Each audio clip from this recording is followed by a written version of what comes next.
Nous sommes dans l'un des plus grands temples de la musique française.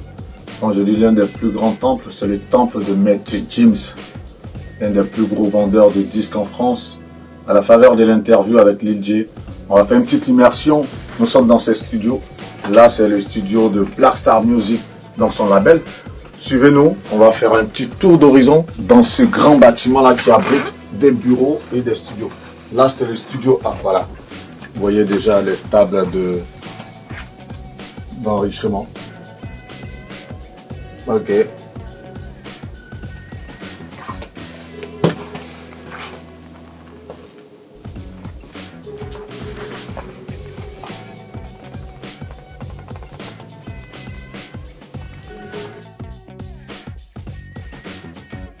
Là, on a la cabine de chant.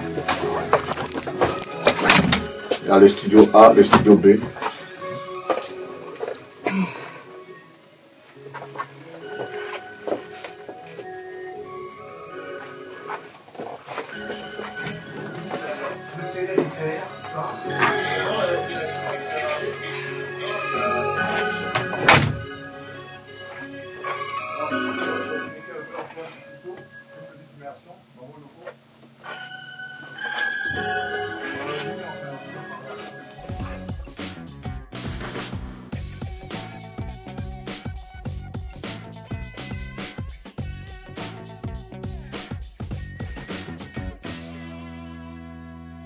Ça, c'est la base de qui? C'est un petit musée. Ah ouais? Tout ce qu'il a porté pour les concerts, c'est le micro. Bah, ça, c'est top, ça. Ça, c'est le micro. Il a chanté, je pense, le micro de Dadju. C'est bon? Le micro de Dadju, le micro de Gims. Ah ouais. Ça, c'est la pièce qu'il a porté. Bah, bon, Au Stade de France. Lil J va nous faire la visite guidée. C'est un jeu. Bah, on va mettre son micro alors. Hein? Il y a le seul micro là. Ah bon, c'est bon, moi je vais parler alors. Bon, tu parles, c'est pas grave. Ici, c'est un peu le musée de la famille Gandhi. Il y a les vêtements de Gims qu'il a porté lors des concerts. Là, il y a le micro de Dadju, le micro de Gims. Voilà. Tu parlais de cette veste, ouais. Ouais, ça c'est une veste que Gims l'avait portée lors d'un concert au Stade de France ou Bercy. Bon, c'est les vêtements qu'ils ont portés Dadju et Gims lors des concerts, Stade de France, tout ça. C'est un petit musée à eux quoi. Ouais.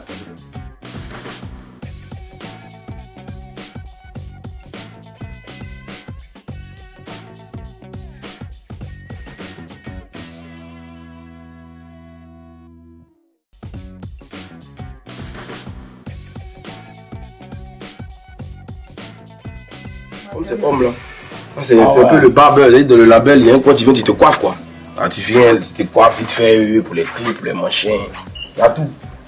Ça c'est les disques aussi. Lil J, c'est pas petit artiste. Ça c'est les disques. Vraie maison de disques. Effectivement, on vit. S'il vous plaît. Oui, on vit. Ça c'est les disques, quoi, cette platine diamant, je sais pas. Maître Gims, voilà. Il y a aussi là, le café, tout ici. À manger aussi là-bas.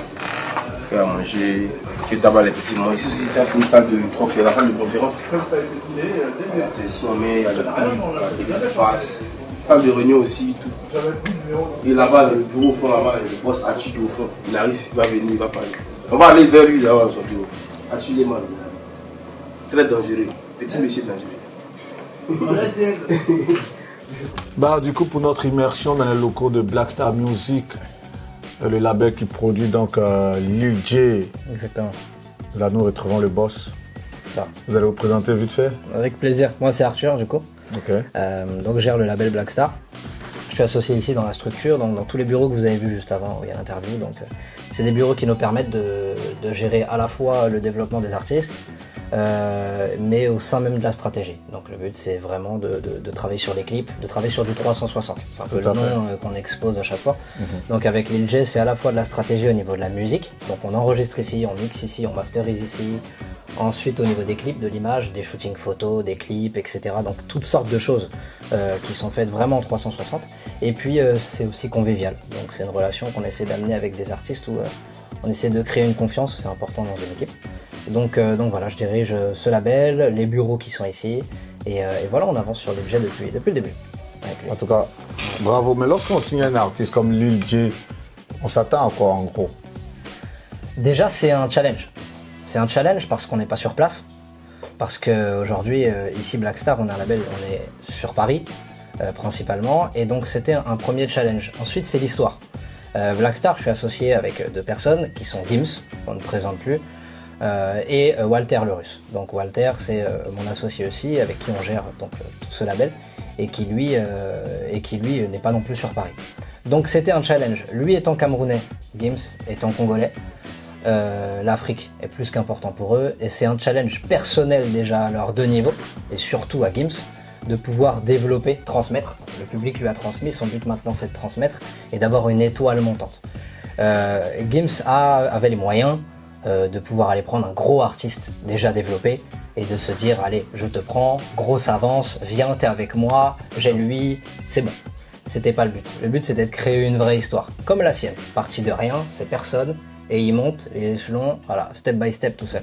Donc c'était important pour lui. On a d'ailleurs rencontré Lil J quand j'étais avec lui à Abidjan pour un concert un mois de décembre il y a 3 ans.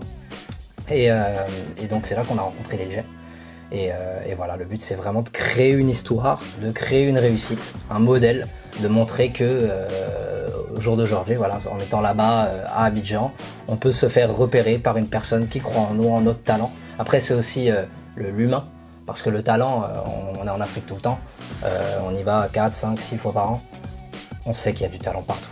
Mais le problème c'est que derrière il faut une équipe, il faut de la coachabilité, il faut écouter les conseils, il faut avoir la tête sur les épaules, il faut être sain dans sa tête, dans son corps, il faut être prêt à la réussite. Parce que juste avoir du talent ou bien chanter, dans le métro ici il y a plein de gens qui chantent bien et c'est génial, c'est pas notre but.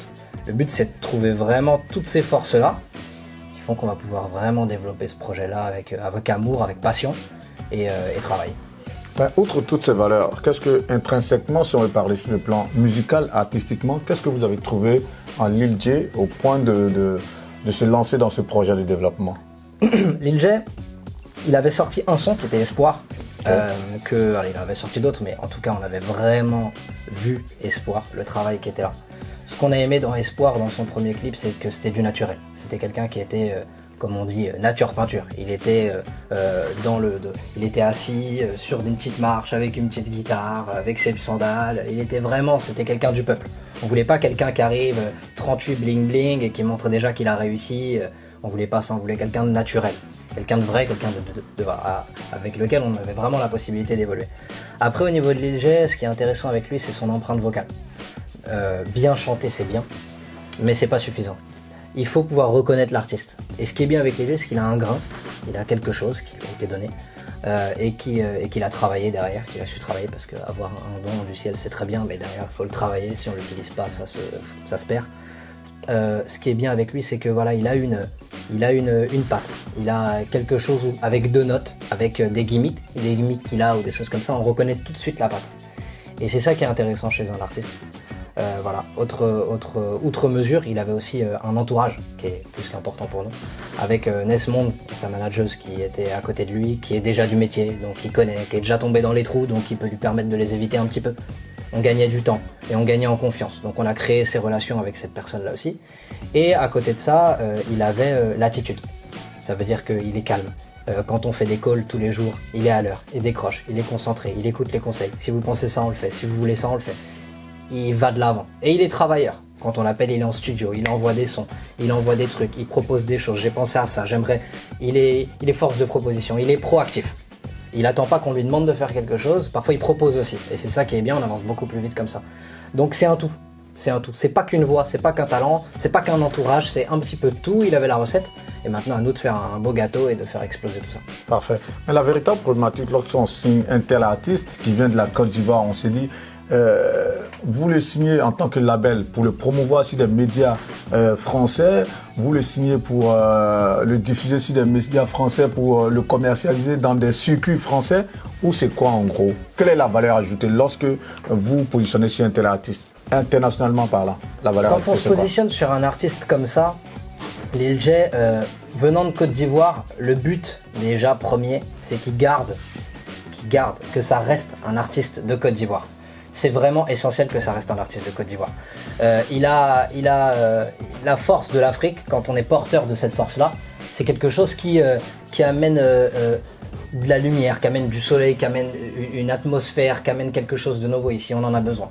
On voit déjà au niveau musical, dans toutes les playlists qu'on écoute, dans les concerts, à la clôture de la Coupe du Monde, dans un stade au Qatar, on entend que les musiques qui résonnent, c'est Rema, c'est du Burna Boy. On voit que les plus gros festivals aujourd'hui, c'est du Afro Nation, c'est des choses comme ça dont tout le monde parle. On sait que la musique africaine a un poids immense, et de plus en plus. Plus on avance, plus on voit que cette musique, voilà, c'était l'Afrique de l'Est et l'Afrique de l'Ouest, beaucoup le Nigeria avec Burna, Wizkid, Rema, beaucoup de gros artistes, qui a Oxlade qui font des gros tubes. Mais la Côte d'Ivoire aussi, il y en a. Alors il y a DJ Arafat, paix à son âme, et plein d'autres artistes aussi qui viennent de Côte d'Ivoire. On sait que c'est un vivier, un fief avec beaucoup de talent. Le but, c'est pas que de faire de la promotion de Lil J en Côte d'Ivoire, mais c'est de ne pas l'oublier. Et le but, c'est pas que de le faire ici, mais c'est de ne pas l'oublier. C'est de trouver un juste milieu, quelque chose où on puisse montrer qu'il est de là-bas, qu'il reste fier de ses origines. On l'appelle le Baoulé, ça va rester. Il sera jamais Lil J, le français. Ici, machin, non. Mais est-ce qu'il pourrait se voir diffuser un jour sur Énergie ou bien sur Skyrock? Bien évidemment. C'est le but des collaborations qu'on est en train de mettre en place aussi. La collaboration avec Joe et Douet Filet qui est arrivée, d'autres collaborations qui vont être présentées dans l'album. Donc c'est des collaborations qui sont faites justement pour qu'il puisse y avoir des liens artistiques qui se créent entre cet artiste qui vient de Côte d'Ivoire et des artistes qui sont plus écoutés. Joey Dotfilet a fait son zénith ici, full, 6-7 000 personnes full. Il vient d'annoncer Bercy, c'est quasiment full. Donc on a 18 000 personnes ici à Bercy, c'est quelqu'un qui est écouté ici. Et donc ça permet de créer des relations pour qu'il soit découvert ici. Moi quand je vais à Abidjan le voir, je vois quand on va se poser à l'hôtel, il y a 20 photos en 1 heure. Ici c'est pas encore le cas, le but c'est de trouver ces relations-là avec la force de Gims, avec notre force médiatique ici.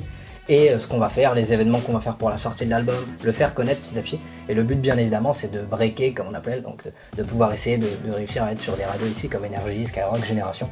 Donc c'est le but. Avant l'une des artistes de son profil que vous avez lancé par exemple, si on peut avoir un exemple. Alors on a des artistes, c'est le seul qui est sur l'Afrique pour le moment. Ok. Voilà. Après on en a qui sont écoutés en Afrique. On a par exemple une artiste qui s'appelle Lin, L-I-N-H, qui a fait un gros buzz sur TikTok l'année dernière, qui était dans le top 10 France de TikTok, qui est une artiste qu'on développe aussi ici. Le but pareil de Black Star, on avait la possibilité d'aller prendre des artistes déjà développés, le but c'était de créer des histoires. Donc avec Lin par exemple, elle est beaucoup écoutée en Afrique. Elle a fait des remixes de Fali, des choses comme ça, elle a un public qui est vraiment, voilà. Et c'est une petite blonde qui chante ici, française, qui est sur pas mal de festivals déjà, etc. Donc le but c'est de montrer que Black Star c'est quelque chose d'ouvert.